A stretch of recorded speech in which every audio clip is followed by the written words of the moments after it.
Hello students, आज हम solve करने वाले हैं चैप्टर नंबर 6 फाइनेंशियल प्लानिंग। देखो यहाँ पे कुछ थ्योरेटिकल पार्ट हमें दिया हुआ है, इसे आप अच्छे से रीड कर लेना। अगर आपको समझ में आया तो अच्छी बात है, अगर नहीं समझ में आया तो मुझे कमेंट करके बताना। ये मैं पूरा रीड आउट करके आपको अच्छे से एक्सप्लेन कर दूंगी। बट ये काफी इजी लैंग्वेज में है, तो मुझे लगता है कि अगर आप रीड करोगे तो आपको ये समझ में आ जाएगा। सो आज की वीडियो में हम सॉल्व करने वाले हैं प्रैक्टिस सेट 6.1। देखो यहाँ पे फर्स्ट क्वेश्चन क्या दिया हुआ है, Alka spends 90% of the money that she receives every month. मतलब अलका की हम बात कर रहे हैं, अलका जितना भी मनी एवरी मंथ रिसीव करती है, जितनी भी उसकी सैलरी होगी उसका 90% जो है वो क्या करती है, स्पेंड कर देती है। इसका मतलब खर्च हो जाता है। And saves ₹120। और वो कितना सेव कर पाती है, 120 सेव कर पाती है। How much money does she get monthly. इसका मतलब मंथली उसको कितने पैसे मिलते हैं वो हमें फाइंड करना है। देखो यहाँ पे हमें फाइंड करना है कि उसकी मंथली सैलरी कितनी है। उस मंथली सैलरी में से हमें ये इन्फॉर्मेशन गिवन है कि 90% जो है वो स्पेंड हो जाता है और सेव होता है 120 रुपीज। तो चलो देखते हैं इसे हम कैसे सॉल्व कर सकते हैं। अब हम स्टार्ट करते हैं इसका सॉल्यूशन। देखो जब हमें कुछ नहीं पता होता है तो उसे हम एक्स सपोज कर सकते हैं। तो ये हमने लिख लिया, लेट अलकाज मंथली इनकम बी ₹X। इसका मतलब ये है कि अलका की जो मंथली इनकम है वो X रुपीज है। ये इन्फॉर्मेशन भी हमें क्वेश्चन में गिवन है that Alka spends 90% of the money that she receives every month. तो उसे जितनी भी मंथली इनकम मिलती है उसका 90% वो स्पेंड कर देती है। सो हम यहाँ पे लिख सकते हैं देयरफॉर अलकाज एक्सपेंडिचर। ये वर्ड आपके लिए नया होगा, एक्सपेंडिचर। एक्सपेंडिचर का मतलब होता है खर्च। इसका मतलब कितने पैसे अलका खर्च कर देती है एवरी मंथ। सो हम लिख सकते हैं अलकाज एक्सपेंडिचर इक्वल्स टू 90%। देखो ये हमने देखा था ना कि वो अपनी सैलरी का 90% खर्च कर देती है। खर्च को हम कहते हैं एक्सपेंडिचर। So 90% of x. हमने 90% ऑफ एक्स क्यों लिखा है, बिकॉज एक्स हमने सपोज किया है ना कि एक्स क्या है, उसकी मंथली इनकम है। उस मंथली इनकम का 90% अलका खर्च कर देती है। तो ये हो गया एक्सपेंडिचर इक्वल्स टू, देखो परसेंटेज के प्लेस में हम लिख सकते हैं 100। तो ये कितना हो गया, 90/100। ऑफ मतलब क्या होता है, मल्टीप्लाई।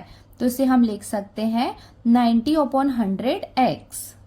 देखो यहाँ पे ये 0 से ये 0 यहाँ पे कैंसिल हो जाएगा, तो क्या बाकी रहेगा, 9/10। देखो यहाँ पे रफक मैं आपको बता देती हूँ, 9/10 को हम कैसे लिख सकते हैं। जैसे डेसिमल पॉइंट अभी यहाँ पे है, अभी यहाँ पे है। अभी हम क्या कर रहे हैं, लेफ्ट साइड में यहाँ पे शिफ्ट कर रहे हैं। इधर शिफ्ट करेंगे तो ये 1 के प्लेस में आ जाएगा, इधर शिफ्ट करेंगे तो यहाँ पे ये 9 के पहले आ जाएगा। इसका मतलब इसे हम लिख सकते हैं 0.9। आई होप आपने ये 6 स्टैंडर्ड में पढ़ा है कि इसे कैसे कन्वर्ट करते हैं। तो डेसिमल पॉइंट को हमने क्या किया, इधर शिफ्ट किया। इसका मतलब 9/10 के प्लेस पे हम क्या लिख सकते हैं, 0.9x। इसका मतलब अलका का एक्सपेंडिचर, अलका का खर्च कितना है, 0.9x। अभी हमें क्या देखना है, सेविंग्स। बिकॉज हमें क्वेश्चन में एक और इन्फॉर्मेशन गिवन है, तो ये हम लिख लेते हैं अलकास सेविंग्स। अलका की सेविंग कितनी है, ₹120। ये हमें क्वेश्चन में गिवन है। नाउ अब हम क्या करते हैं, यहाँ पे फॉर्मूला लगाते हैं। फॉर्मूला क्या है, savings equals to income minus expenditure. देखो ये फॉर्मूला भी मैं आपको समझा देती हूँ। सेविंग्स का मतलब क्या होता है कि हमने कितने पैसे सेव किए, वो कैसे पता चलेंगे।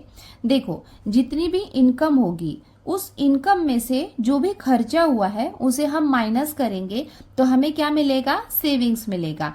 तो ये फॉर्मूला आपको याद रखना है और आपके टेक्स्ट बुक में भी ये फॉर्मूला दिया हुआ है, savings equals to income minus expenditure. देखो सेविंग्स हमें कितना दिया हुआ है, 120। देयरफॉर सेविंग्स के प्लेस में हम लिखते हैं 120 इक्वल्स टू इनकम के प्लेस में हम लिखते हैं एक्स, बिकॉज हमने ये सपोज किया था, माइनस एक्सपेंडिचर। देखो हमने कितना निकाला था, 0.9x। देयरफॉर 120 देखो हमें पता है कि ये x है, इसका मतलब ये कितना है 1x है, ये है 1x और ये कितना है 0.9x। इसे हमें माइनस करना है, मतलब 1 से 0.9 से माइनस करना है। आप बोलोगे अरे बाप रे ये कैसे करेंगे? देखो ये बहुत ही सिंपल है, आप ऑलरेडी पढ़ भी चुके हो 6 स्टैंडर्ड में। सो 1 को हम ऐसे भी लिख सकते हैं, बिकॉज डेसिमल पॉइंट के बाद हम कितने भी जीरो लगा दें उसकी वैल्यू सेम रहेगी। और यहाँ पे क्या है, देखो डेसिमल के नीचे डेसिमल लगाया और यहाँ पे हम लिखेंगे 9 और ये हो जाएगा 0।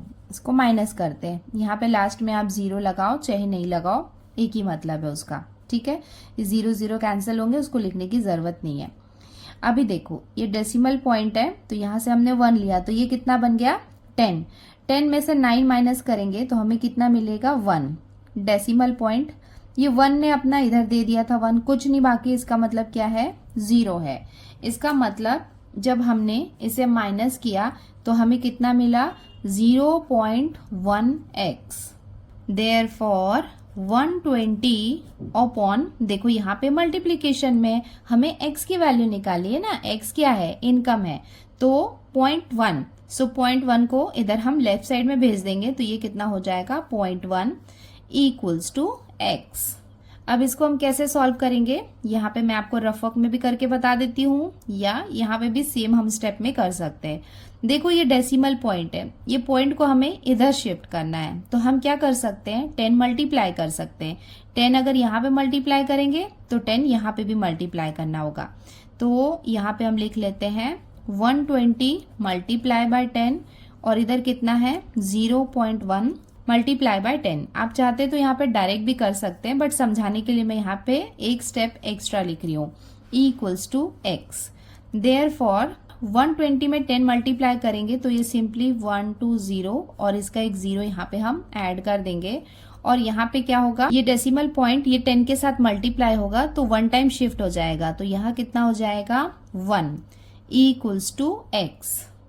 देयरफॉर देखो 1200 अपॉन 1 का मतलब है कि इसे हम 1 से डिवाइड करेंगे तो सेम वैल्यू आएगी, तो हमें x की वैल्यू मिल गई है। x इक्वल्स टू कितना हो जाएगा ₹1200। सो ये हमें आंसर मिल गया है। तो अब हम इसका फाइनल आंसर लिख लेते हैं, अलका गेट्स ₹1200 पर मंथ। इसका मतलब अलका को एवरी मंथ कितने पैसे मिलते हैं 1200, और ये हो जाएगा इसका आंसर। देखो यहाँ पे जो मैंने स्टेप्स यूज किए हैं इसके बहुत सारे मेथड है, आपको जैसा भी इजी लगता है आप उस तरीके से सॉल्व कर सकते हैं। कम से कम 2-3 अलग अलग तरीकों से इसे सॉल्व करते हैं। मुझे ये वाला मेथड इजी लगता है सो मैंने ये मेथड किया, आपको जो इजी लगता है आप वैसे कर सकते हो।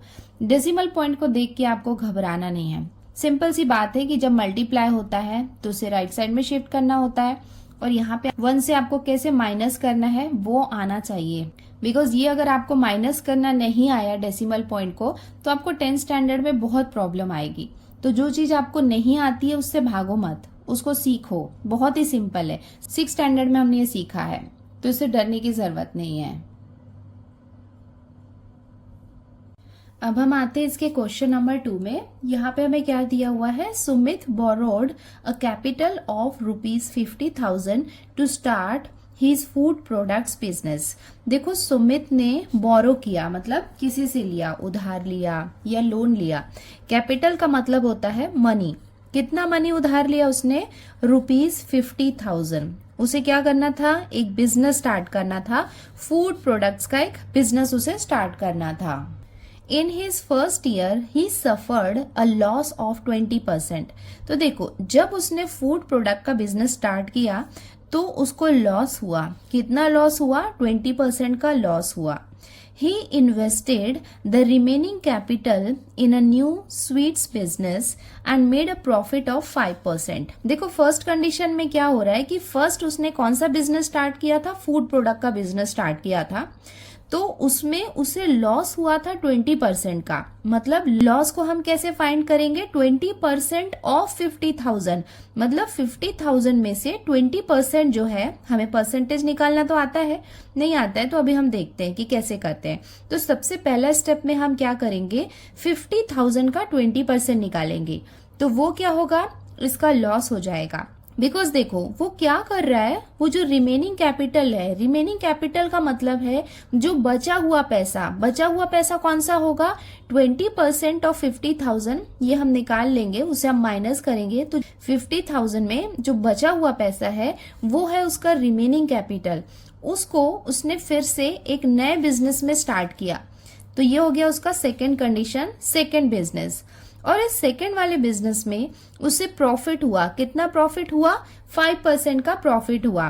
तो हमें क्या फाइंड करना है, how much was his profit और loss computed on his original capital. देखो ओरिजिनल कैपिटल क्या होगा, 50,000। तो ये 50,000 में उसे प्रॉफिट हुआ या लॉस हुआ कंप्यूट करना है, मतलब वो हमें क्या करना है, कैलकुलेट करके फाइंड करना है।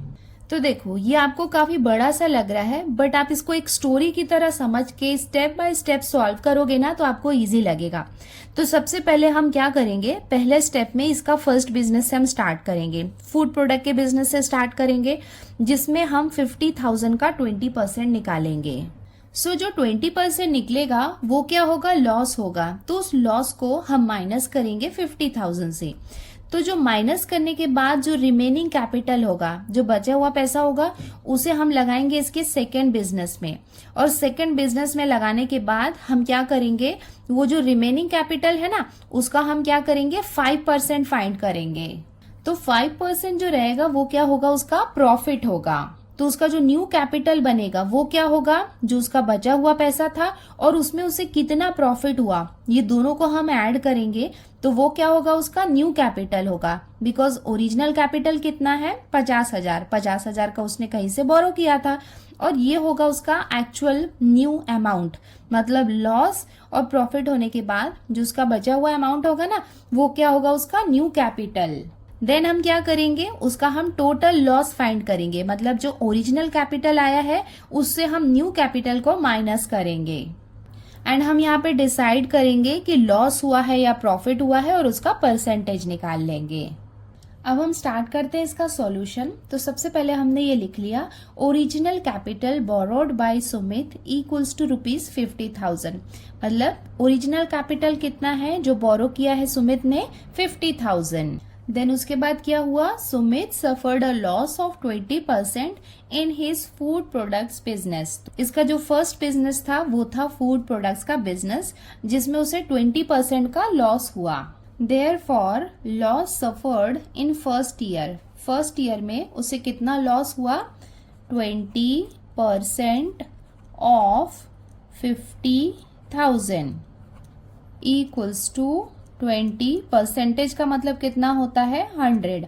ऑफ का मतलब होता है मल्टीप्लाई, और यहाँ पे हम लिख लेते हैं 50,000। अब यहाँ पे इस जीरो से इस जीरो को कैंसिल करेंगे, इस जीरो से इस जीरो को हम कैंसिल करेंगे। इक्वल्स टू 25 जा कितना हो जाएगा, 100, और उसके साथ में ये 2 जीरोस बचे हैं वो हमने लगा लिए। इसका मतलब 20% ऑफ 50,000 हमें कितना मिल गया, ₹10,000। सो ये हमने लॉस निकाल लिया।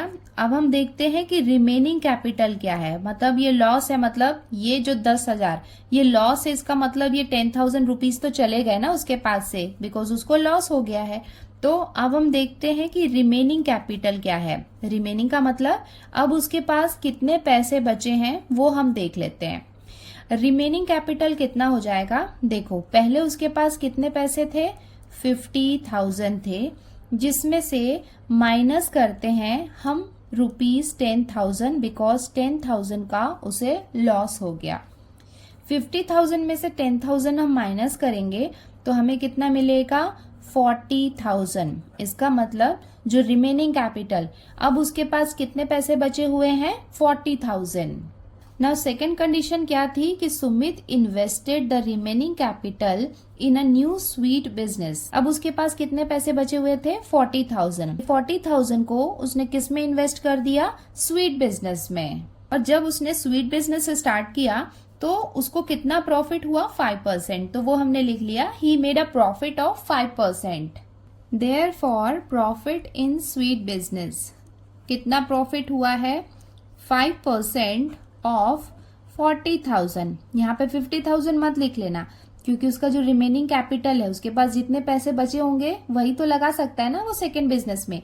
मतलब 5% ऑफ 40,000 अब हम यहाँ पे फाइंड करेंगे।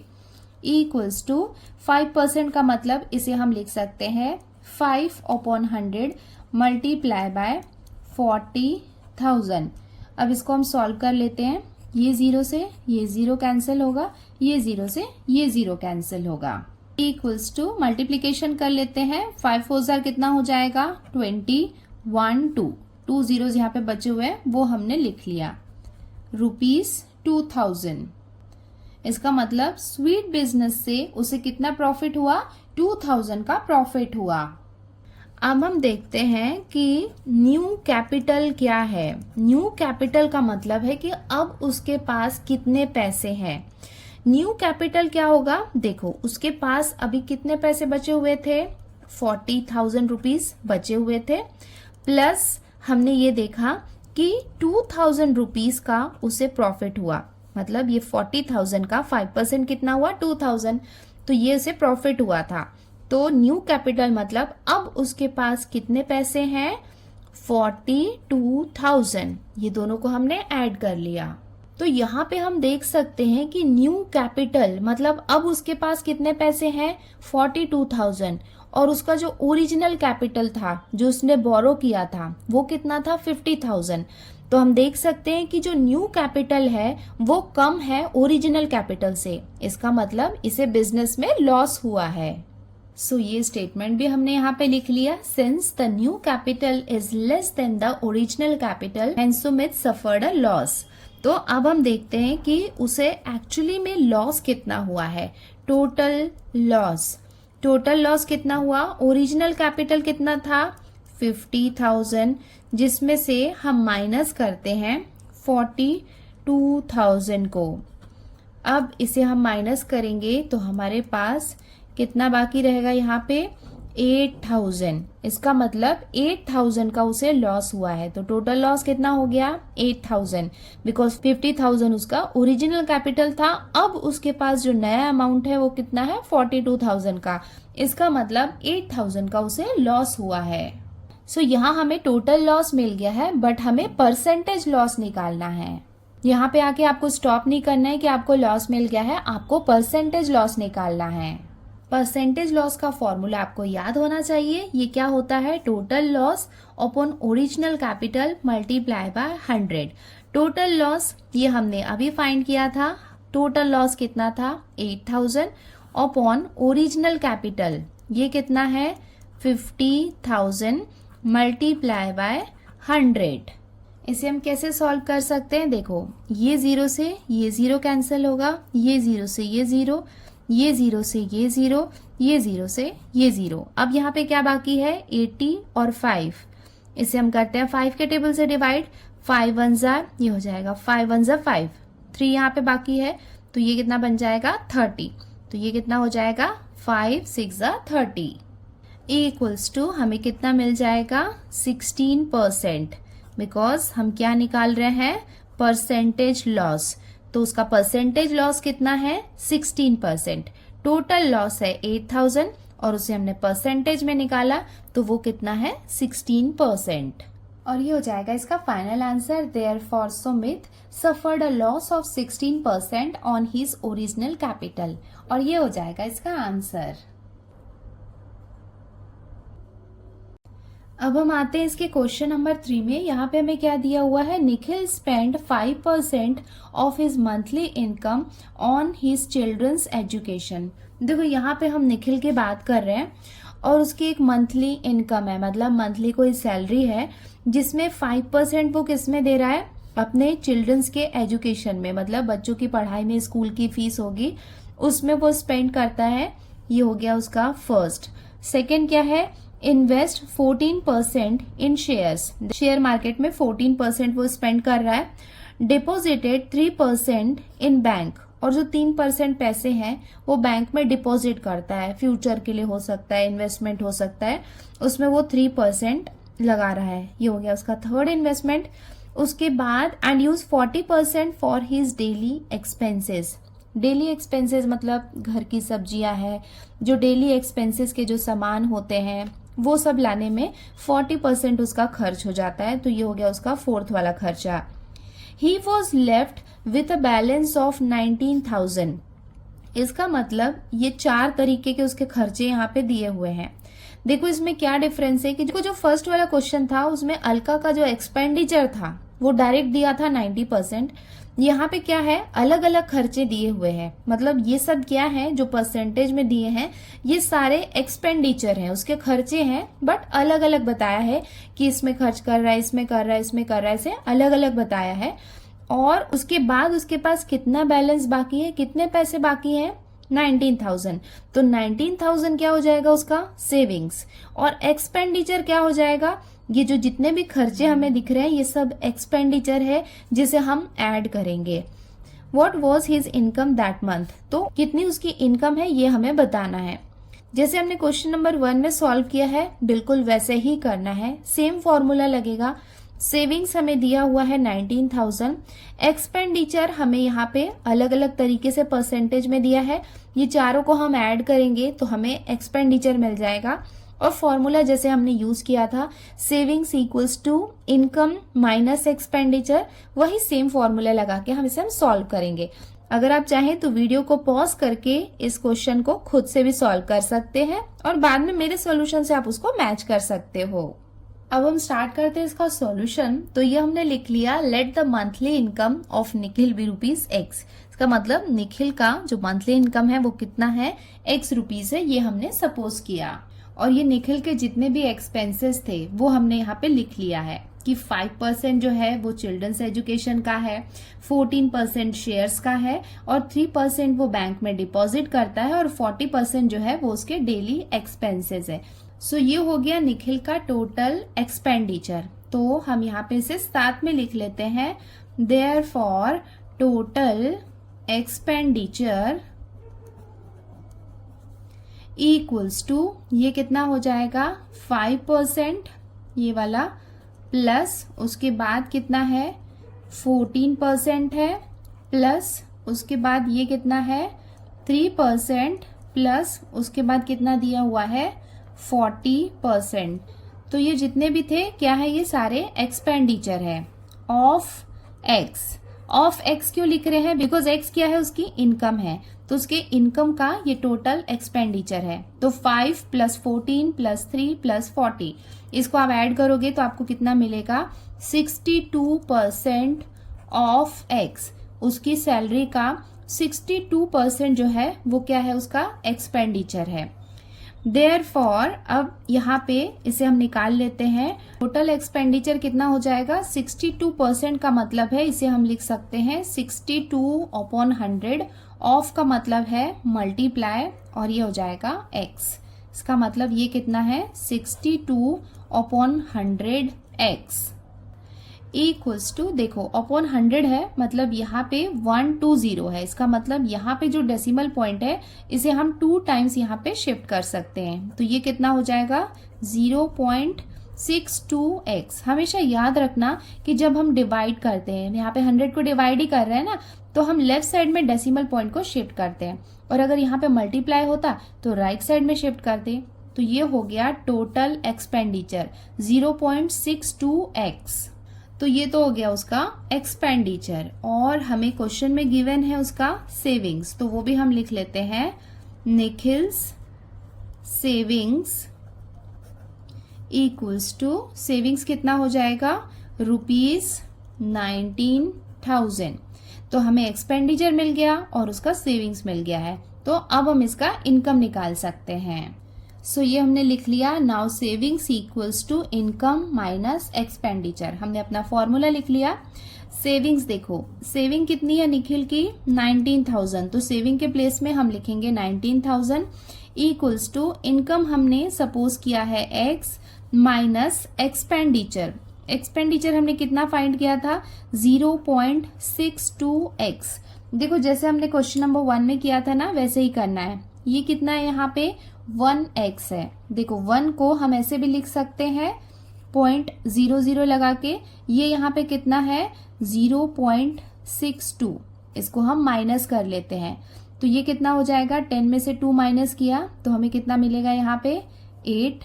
ये बन गया है 9, तो 9 में से 6 माइनस करेंगे तो हमें कितना मिलेगा 3, और ये तो बन गया था 0। इसका मतलब हमें कितना मिला 0.38। देयरफॉर 19,000 इक्वल्स टू, इसे हमने माइनस किया तो हमें कितना मिला 0.38x। देयरफॉर अब हम क्या करते हैं, x की वैल्यू निकाल लेते हैं। तो ये कितना है 19,000 है, इसको इधर हम लेफ्ट साइड में भेज देते हैं, मल्टीप्लीकेशन में है तो यहाँ पे ये डिवीजन के प्लेस में आ जाएगा, इक्वल्स टू x। अब इसको हम सॉल्व करते हैं। देखो इसे हम कैसे सॉल्व कर सकते हैं, ये मैं आपको रफक में बता देती हूँ। 19,000 है और ये 0.38 है, तो हम क्या करेंगे, हमें डेसिमल पॉइंट को यहाँ पे भेजना है। देखो 1 2 टाइम हमें इसे शिफ्ट करना है। इसका मतलब इसे शिफ्ट करने के लिए यहाँ पे हम 100 से मल्टीप्लाई कर सकते हैं। सो हम यहाँ पे लिख लेते हैं 19,000 मल्टीप्लाई बाय 100 अपॉन, ये इधर शिफ्ट हो गया था तो ये कितना बन जाएगा 38 इक्वल्स टू x। अब इसको हम सॉल्व कर लेते हैं। देखो हमें पता है कि 38 जो है वो 19 के टेबल में आता है, तो ये कितना हो जाएगा 19 1 जा और ये हो जाएगा 19 2 जा। उसके बाद ये 3 zeros थे, उसको हम एज इट इज कॉपी कर लेंगे।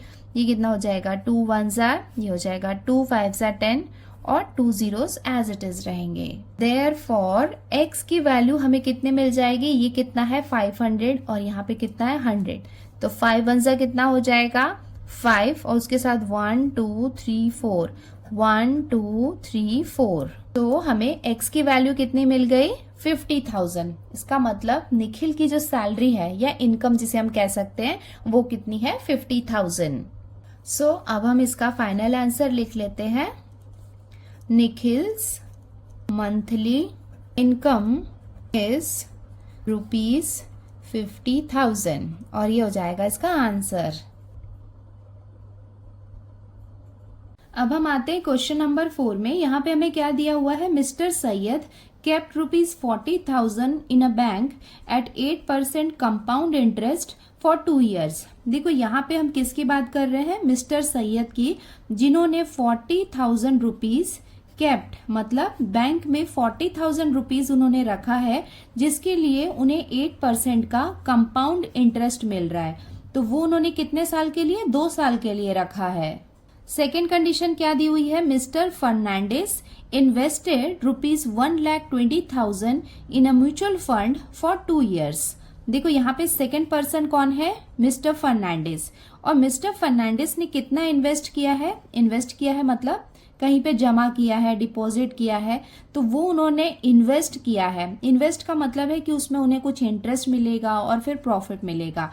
तो उन्होंने कितना अमाउंट यूज किया है 1,20,000, और उन्होंने किस में इन्वेस्ट किया है, म्यूचुअल फंड में। जब आप बड़े हो जाओगे तो आप भी इन्वेस्ट करोगे तो आपको पता चल जाएगा कि म्यूचुअल फंड क्या होता है। तो म्यूचुअल फंड में उन्होंने 2 years के लिए इन्वेस्ट किया।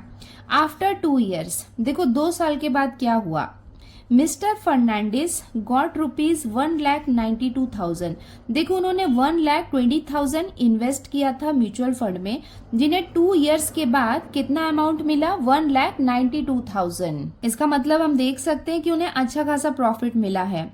Whose investment turn out to be more profitable. देखो ये दोनों ने इन्वेस्ट किया है, मिस्टर सैयद ने और मिस्टर फर्नांडिस ने।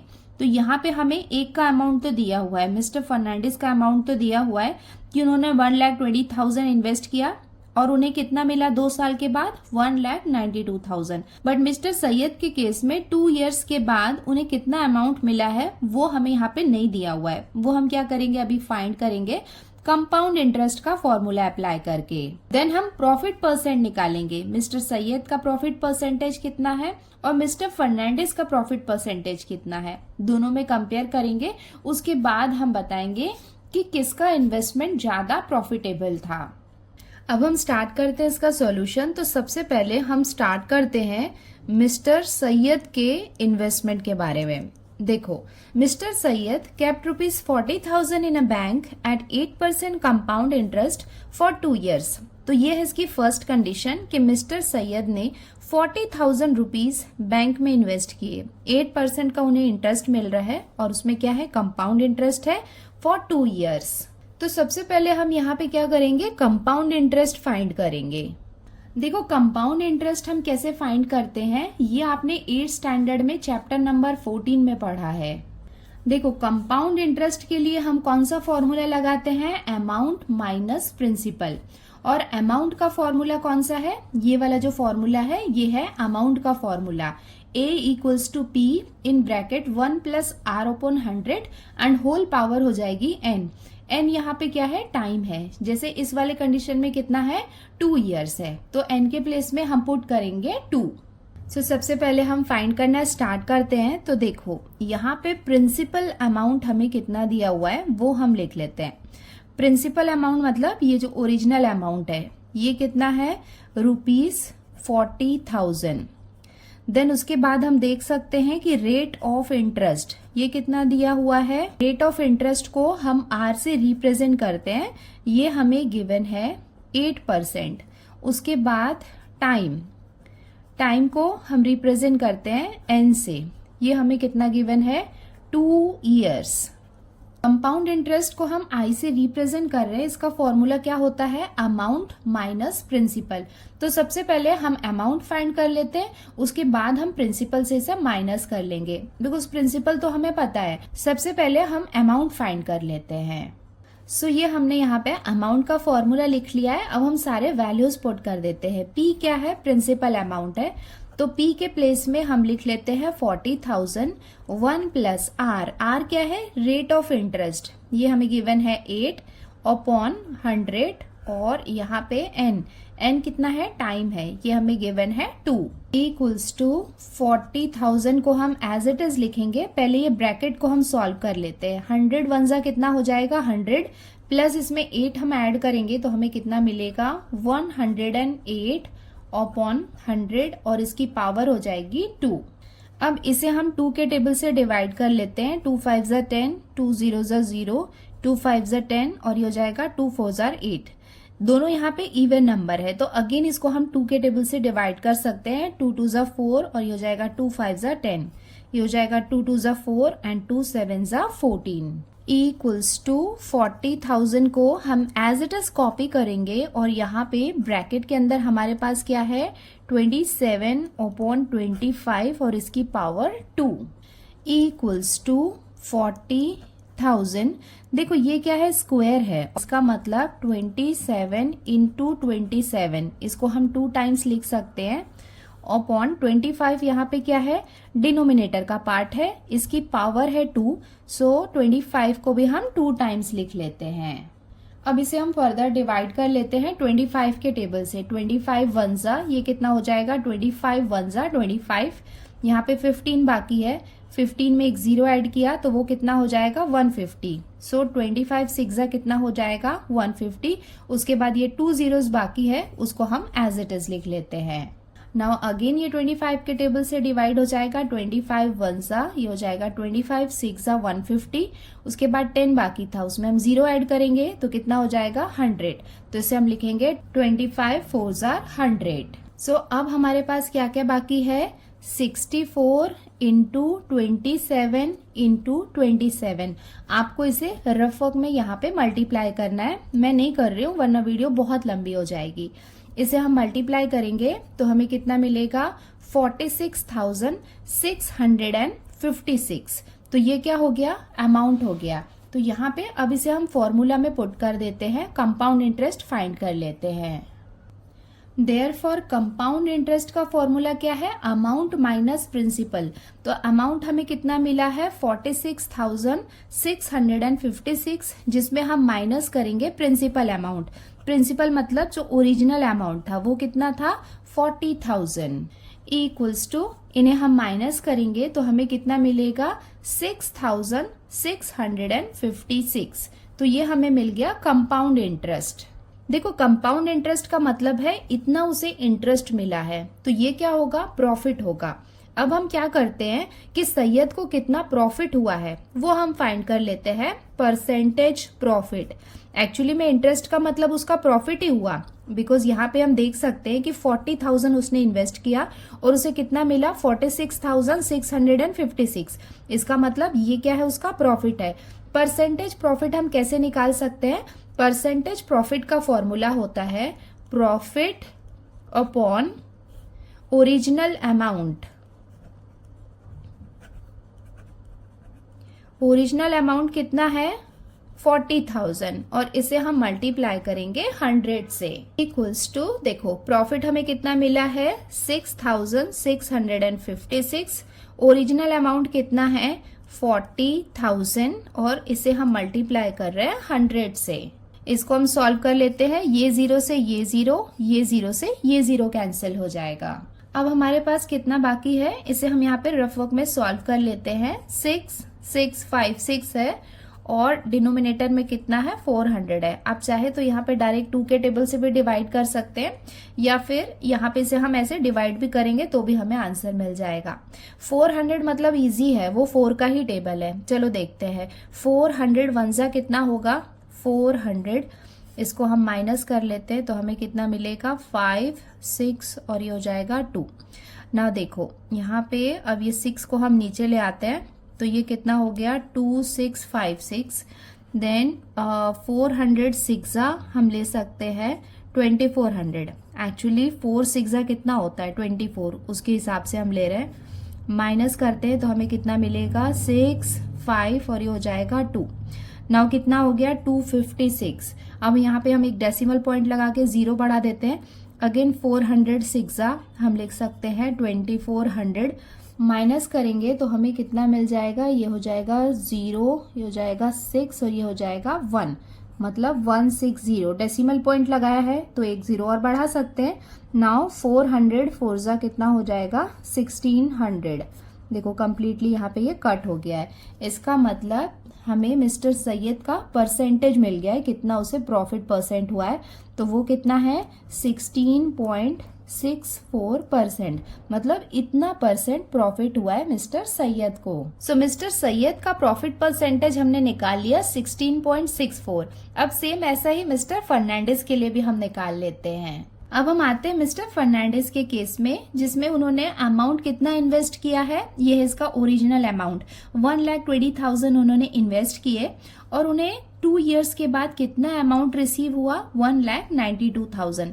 तो सबसे पहले इसका प्रॉफिट हम देख लेते हैं कि उन्हें कितना प्रॉफिट हुआ है, उसके बाद उनका प्रॉफिट परसेंटेज भी हम निकाल लेते हैं। देखो इसका प्रॉफिट हम कैसे निकाल सकते हैं? उन्हें कितना अमाउंट मिला है? 1,92,000, जिसमें हम माइनस कर लेते हैं उसका ओरिजिनल अमाउंट। इसे हम माइनस करेंगे तो हमें कितना मिलेगा? 72,000। इसका मतलब उन्हें 72,000 रुपीज का प्रॉफिट हुआ है। अब इसका हम परसेंटेज भी निकाल लेते हैं। सो ये हमने यहाँ पे परसेंटेज प्रॉफिट का फॉर्मूला लिख लिया है। देखो उन्हें प्रॉफिट कितना हुआ है? 72,000 का, तो यहाँ पे हम लिख लेते हैं 72,000। ओरिजिनल अमाउंट का मतलब है कि उन्होंने कितना इन्वेस्ट किया है, वो हम लिख लेते हैं 1,20,000 और इसे हम मल्टीप्लाई करते हैं 100 से। अब इसे हम डिवाइड कर लेते हैं। ये 0 से ये 0 कैंसिल हो जाएगा, ये 0 से ये 0, उसके बाद ये 0 से ये 0, ये 0 से ये 0। तो अब हमारे पास क्या बाकी है? 12 और यहाँ पे है 720। तो ये हम 12 के टेबल से डिवाइड कर सकते हैं। 12 1 जा, ये हो जाएगा 12, 6 जा 72 और ये हो जाएगा 0। Therefore percentage profit of mister Fernandes कितना हो जाएगा? 60%। तो यहाँ पे हम देख सकते हैं कि मिस्टर फर्नांडिस को कितने परसेंट का प्रॉफिट हुआ है? 60% का। एंड मिस्टर सैयद को कितने परसेंट का प्रॉफिट हुआ था? 16.64।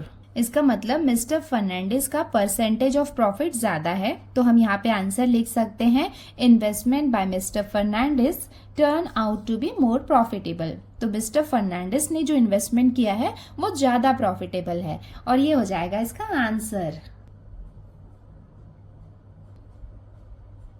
अब हम आते हैं इसके क्वेश्चन नंबर 5 में। यहाँ पे हमें क्या दिया हुआ है? Samira spent 90% of her income and donated 3% for social useful causes. If she left with rupees 1750 at the end of the month, what was her actual income? Actual income मतलब वही उसकी मंथली इनकम हमें फाइंड करनी है। और यहाँ पे हमें एक्सपेंडिचर क्या दिया हुआ है? 90% और 3%। इसका मतलब जो टोटल एक्सपेंडिचर है वो कितना है, 93% है, और सेविंग्स हमें दिया हुआ है 1750। सिंपल है, जैसा हमने क्वेश्चन नंबर 1 एंड 3 में सॉल्व किया है वही है। Savings equals to income minus expenditure वाला फॉर्मूला हमें लगाना है। तो चलो स्टार्ट करते हैं इसको सॉल्व करना। तो यहाँ हमने लिख लिया, let the monthly income of Samira be ₹X। मान लो कि उसकी जो मंथली इनकम है वो कितनी है, X रुपीस है। और ये स्टेटमेंट भी हमें क्वेश्चन में गिवन है that Samira spend 90% of her income and donated 3% for socially useful causes. Socially useful causes का मतलब है जैसे सोशल वर्क होते हैं ना, जैसे कुछ ऑर्फनेज है तो वहां पे उसने डोनेट कर दिया। देयरफॉर टोटल एक्सपेंडिचर कितना हो जाएगा, 90% प्लस 3% ऑफ एक्स क्या है, उसकी इनकम है। इनकम का ये इतना उसने क्या किया है, स्पेंड किया है। ये दोनों को हम ऐड करेंगे तो हमें कितना मिलेगा, 93% ऑफ एक्स इक्वल्स टू 93 का मतलब है इसे हम लिख सकते हैं 93/100 एक्स इक्वल्स टू, देखो यहाँ पे 2 zeros है तो डेसिमल पॉइंट यहाँ पे शिफ्ट हो जाएगा, तो ये कितना हो जाएगा 0.93x। ये क्या हो गया इसका टोटल एक्सपेंडिचर। एंड सेविंग्स कितनी है, ये हमें क्वेश्चन में गिवन है ₹1750, ये है उसकी सेविंग्स। नाउ अब ये हमने फॉर्मूला लिख लिया, savings equals to income minus expenditure. Savings कितना है 1750 इक्वल्स टू इनकम हमने सपोज किया है x माइनस एक्सपेंडिचर हमने कितना निकाला है 0.93x। देखो यहाँ पे रफ वर्क में ये कितना है 1x है, सो 1 में से हम माइनस कर लेते हैं 93 को, माइनस करेंगे तो देखो ये कितना हो जाएगा 0, ये बन जाएगा 9 और ये बन जाएगा 10। 10 में से 3 माइनस करेंगे तो हमें कितना मिलेगा 7। 9 में से 9 माइनस करेंगे तो हमें मिलेगा 0 और ये भी कितना रहेगा 0। Therefore 1750 इक्वल्स टू माइनस करने के बाद ये हमें मिलेगा 0.07x। इसको हम फर्दर सॉल्व कर लेते हैं। Therefore x की वैल्यू हमें निकालनी है, ये कितना हो जाएगा 1750 अपॉन 0.07 इक्वल्स टू x। इसको हमने यहाँ पे राइट साइड में भेज दिया। Therefore इसको हम सॉल्व करेंगे, देखो 2 टाइम्स यहाँ पे शिफ्ट कर रहे हैं तो हम 100 से मल्टीप्लाई करेंगे तो ये कितना हो जाएगा 1750 मल्टीप्लाई बाय 100 और ये कितना नीचे कितना डिनोमिनेटर में कितना बाकी रहेगा 7। एक्चुअली में 100 से हम दोनों में मल्टीप्लाई करते हैं बट यहाँ पे ये स्टेप मैं लिख नहीं रही हूँ, आप चाहें तो वो लिख भी सकते हो बिकॉज यहाँ पे भी आपको क्या करना है 100 से मल्टीप्लाई करना है तभी ये शिफ्ट होगा। नाउ अब इसको हम डिवाइड कर लेते हैं, ये 7 के टेबल से डिवाइड हो जाएगा, 7 1 जा, ये कितना हो जाएगा 7 2 जा 14, 3 बाकी है यहाँ पे, 3 यहाँ पे आ जाएगा, ये कितना बन जाएगा 35। 7 5 से कितना हो जाएगा 35, 7 0 जा 0 इक्वल्स टू x। अब यहाँ पे हम देख सकते हैं हमारे पास कितना बाकी है 250 है, तो ये हम लिखेंगे 250 और ये 100 के जो 2 zeros हैं वो भी हम यहाँ पे लगा देते हैं equals to x। Therefore x की वैल्यू हमें कितने मिल जाएगी ₹25,000। अब हम इसका फाइनल आंसर लिख लेते हैं। Therefore the monthly income of Samira is ₹25,000 और ये हो जाएगा इसका आंसर। बच्चों इसके साथ ही हमने प्रैक्टिस सेट 6.1 कंप्लीट कर लिया है। आई होप आपको ये अच्छे से समझ में आ गया होगा, काफी इजी प्रैक्टिस सेट है। और अगर आपको ये वीडियो पसंद आया है और अच्छे से समझ में आया है तो वीडियो को लाइक जरूर करें। हमारे चैनल पे नए हैं तो चैनल को सब्सक्राइब जरूर करें। आज के लिए इतना ही, जल्द मिलते हैं नए वीडियो के साथ। Till then take care, bye bye and practise well. Bye.